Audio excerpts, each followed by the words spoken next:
Hello students, आज मैं class 7th chapter exponent में आपको x की वैल्यू निकालना सिखाऊंगी। पिछली वीडियो में मैंने एक्सपोनेंट के लॉज आपको बताए थे, उसी पर बेस्ड हम आज कुछ क्वेश्चन करेंगे और x की वैल्यू फाइंड आउट करेंगे। मैंने आपको बताया था अगर बेस सेम हो, बीच में मल्टीप्लाई का साइन हो तो पावर ऐड हो जाती है।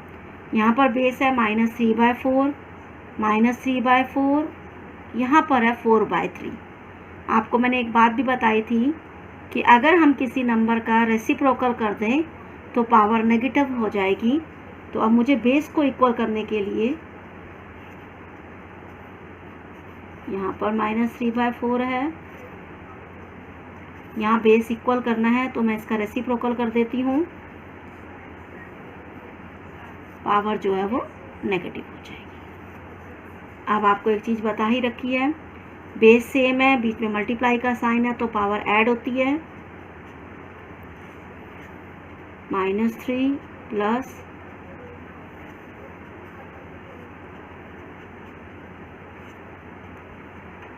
एक और चीज़ मैंने आपको बताई थी, जब बीच में इक्वल का साइन आ जाए और बेस सेम हो जाए तो बेस कैंसिल हो जाता है और पावर आपस में इक्वल हो जाती है।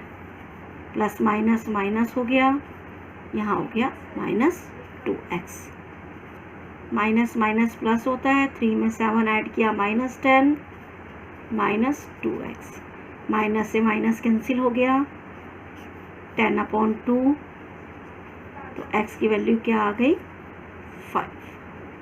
बहुत आसान है, बस एक्सपोनेंट के थोड़े से लॉज या रूल्स आपको, फॉर्मूलेज आपको याद रखने हैं, बेस बराबर करना है और आप आसानी से क्वेश्चन को सॉल्व कर पाएंगे। अगला मैंने और क्वेश्चन लिया है, आप देखिएगा। Find the value of x में मैंने आपको बताया है बेस सेम होना चाहिए। यहाँ पर है 1/2, यहाँ है 1/4, यहाँ है 1/2, यानी मुझे इसको 2 बनाना होगा। आप देखिएगा बहुत आसानी से आप इसका बेस चेंज कर सकते हैं। आपको तो मालूम है कि जो 4 जो होता है वो 2 की पावर 2 होता है। 5 -1/2, 2x + 1। आप देखिएगा यहाँ पर बेस सेम हो गया है। -1/2 पावर 3। ये जो 2 पावर है, अगर मैं 2 के साथ भी लगाती हूँ तो भी वही सेम ही रहता है। तो हम क्या करेंगे, 5 को 2 से मल्टीप्लाई किया। आपको बता ही रखा है, अगर किसी फ्रैक्शन नंबर की पावर 2 हो जाती है, जैसे यहाँ पर 2 है और होल पावर 5 है, तो हम दोनों पावर को मल्टीप्लाई कर देते हैं। 5 को 2 से मल्टीप्लाई किया, 10 हुआ, -1/2, 2x + 1 हुआ। बेस सेम है, अगर मैं यहाँ पर नेगेटिव लगा भी देती हूँ तो वो क्वेश्चन में कोई गलती नहीं होगी, क्योंकि यहाँ पर जो पावर है वो पॉजिटिव है, तो ये नंबर अपने आप ही पॉजिटिव आ जाएगा। तो इसीलिए आपको देख रहे हो बेस सेम हो गया, बेस सेम है, पावर ऐड हो जाती है।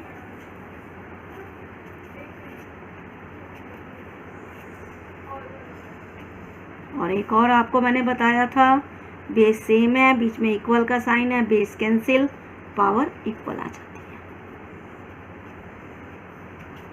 x की वैल्यू फाइंड आउट करना आपको आता ही है। प्लस का 1 है, इक्वल से अपनी जगह बदलेगा तो माइनस का हो जाएगा। +12, 13 में से 1 कट किया, 12। ये 2x, x की वैल्यू फाइंड आउट करनी है तो x के साथ वाला नंबर वो डिवाइड हो जाएगा और x की वैल्यू निकल जाएगी 6।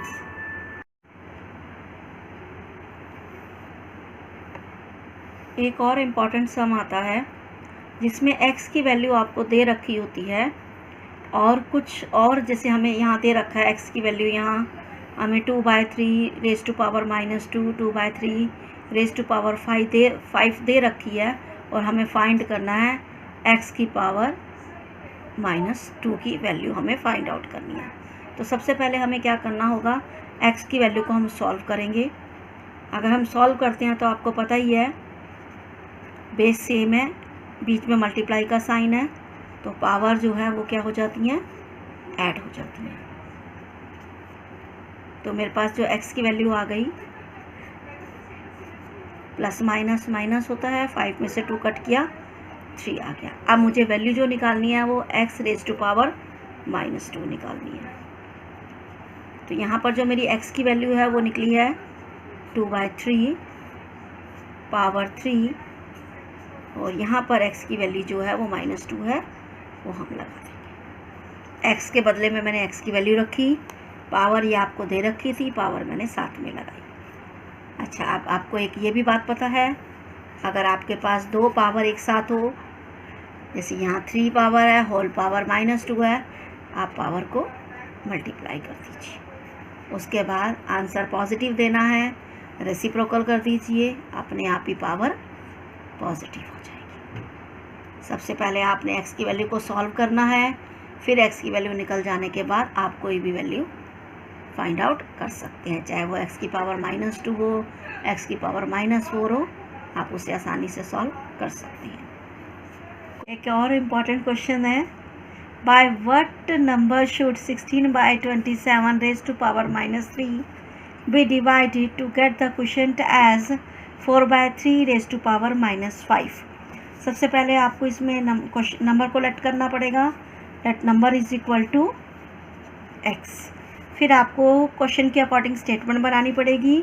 फिर आप लिखा हुआ है यहाँ पर by what number should 16/27 raise to power -3 divided, number हमने x माना है, हमने x लिखा, आंसर जो है वो आपको दे रखा है 4/3 रेज टू पावर -5। अच्छा, मैं आपको एक चीज़ बताने जा रही हूँ, बहुत आसान है। अगर क्वेश्चन में डिवाइडेड आ रहा है तो सबसे पहले आप जो नंबर जिससे हमने डिवाइड किया है वो लिखेंगे, जो आंसर है वो इधर आकर डिवाइड हो जाएगा। सिर्फ एक छोटी सी ट्रिक है, आपको हमेशा याद रखनी चाहिए, x जो है वो इक्वल की तरफ चला जाएगा। उसके बाद आप ध्यान दीजिएगा, सबसे पहले जो पावर जो नेगेटिव है, पहले उसे पॉजिटिव बना लीजिए। पॉजिटिव तब बनता है जब हम इसका रेसिप्रोकल ले लेते हैं।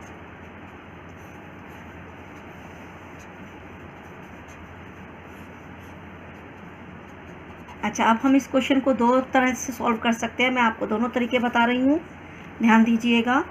जैसे 27/16 की पावर 3 है, तो आप उसे क्या लीजिए, 6 एक्सपेंड करना मैंने आपको सिखा रखा है। पावर 3 है तो 3 बार लिखेंगे।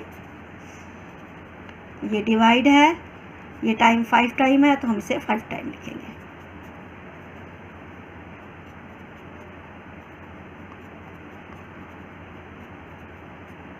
फाइव टाइम लिख दिया। 27/16, 27/16, 27/16। आपको पता है ये डिवाइड है, डिवाइड को जब मल्टीप्लाई करते हैं तो ये नंबर भी रेसिप्रोकल हो जाता है। तो 3/4 क्या हो जाएगा, 4/3, 4/3, 4/3, 4/3, 4/3। अगर आप चाहते तो इन पांचों को मल्टीप्लाई कर देते और फिर आप रेसिप्रोकल करते, तब भी वही आ जाता, लेकिन नंबर बड़ा हो जाता है, बच्चों को कैंसिल करने में मुश्किल होती है। तो अब हम इसे कैंसिल करेंगे। 3 9s are 27, 3 3s are 9, 3 से 3 cancel, 3 9s are 27, 3 3s are 9, 4 4s are 16, 4 से 4 कैंसिल, 4 4s are 16, 4 से 4 कैंसिल, 4 4s are 16। आपके पास जो नंबर बचा है, एक बचा है 27 और एक बचा है आपके पास 3 और नीचे आपके पास बचा है 4, तो आपका आंसर जो आ जाएगा 81/4 आ जाएगा। आप इसी क्वेश्चन को अगर आप शॉर्ट फॉर्म में करेंगे तो सबसे पहले आप क्या कीजिए, यहाँ पर दे रखा है 27 जो आता है वो 3 की पावर 3 है, 3 रेज़ टू पावर 3, यानी 3 को 3 बार मल्टीप्लाई करूँगी तो हो जाता है 27, और 16 जो है वो 4 की पावर 2 है, तो 4 को 2 बार मल्टीप्लाई करूँगी तो हो जाएगा 16, और इसकी होल पावर है 3, 3/4, यानी 3 की पावर भी 5 है, 4 की पावर भी 5 है। यहाँ हो जाएगा 3 3 9 और यहाँ हो जाएगा 4 की पावर 6, क्योंकि 3 दोनों की पावर है। फिर आ गया ये divide, 3 to power 5, 4 to power 5। अब आप क्या कीजिए, सबसे पहले आप इसका रेसिप्रोकल कर दीजिए, ठीक है। अब आपको दिख रहा है यहाँ पर 3 to power 9 है, ये 3 to power 5 है। अगर डिवाइड फॉर्म में आपको पता है ये 9 - 5 हो जाएगा, क्योंकि डिवाइड फॉर्म में होती है तो पावर माइनस हो जाती हैं। तो 9 में से 5 कट किया 4 हुआ, और 6 में से 5 कट किया 1 ही बचा। अगर मैं 3 को 4 टाइम मल्टीप्लाई करती हूँ तो मेरा आंसर वही सेम आ जाता है, 81/4। आप चाहे जिस तरीके से मर्जी सॉल्व कीजिए, आपका आंसर सेम ही आएगा और मार्क्स भी नहीं कटेंगे। एक और मेन इम्पॉर्टेंट क्वेश्चन होता है मल्टीप्लाई वाला। ये तो डिवाइड था, ऐसे ही एक क्वेश्चन मल्टीप्लाई में आता है, by what number should we multiply. सबसे पहले तो आप नंबर ही लेट कर दीजिए, let number is equal to x। आपको किससे मल्टीप्लाई करना है, 2/5 से। किसको, x से। आंसर क्या आ रहा है, 2 की पावर -1। बहुत आसान है। यहाँ पर मल्टीप्लाई वाला बहुत इजी होता है, क्योंकि मल्टीप्लाई वाला जो है इक्वल से उधर जाता है तो डिवाइड हो जाता है। अब आपको पता ही है बेस सेम है, पावर माइनस होंगी। आपका आंसर आ गया 2 to power -6। अगर आप इसे पॉजिटिव में कन्वर्ट करते हैं तो 1/2 हो जाएगा, पावर 6 हो जाएगी। बहुत आसान क्वेश्चन होता है मल्टीप्लाई वाला। डिवाइड वाले में आपने क्या करना है, जो नंबर यहाँ है आंसर को इधर लाना है, और मल्टीप्लाई वाले में x को इधर ही रखना है और क्वेश्चन को इक्वल के राइट साइड में ले जाना है। आप इसकी प्रैक्टिस कीजिए, आपको बहुत अच्छी तरह आएगा। अगली वीडियो में मैं आपको स्टैंडर्ड फॉर्म सिखाऊंगी। अगर आपको मेरा पढ़ाना अच्छा लग रहा है, मेरे चैनल को सब्सक्राइब कीजिए। अगर आप कुछ पूछना चाहते हैं तो कमेंट बॉक्स पे पूछिए। Thank you.